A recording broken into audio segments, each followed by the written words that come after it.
वो 13 साल का बच्चा अपनी राइफल लिए बाहर निकल गया। वो लड़ना चाहता था।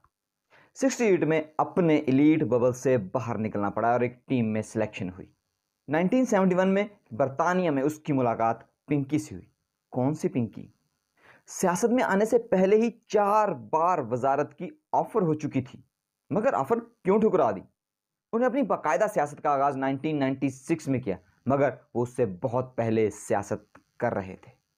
जो काम नून लीग और पीपल्स पार्टी अब कर रही है, वो ये काम 13 साल पहले कर चुका। एक बड़ी गलती यहां उनसे हुई, मगर उसका खमियाजा सबको भुगतना पड़ा और उसका अब जाकर कुछ फायदा हो रहा है। 8 फरवरी के बाद इमरान खान जेल में नहीं है।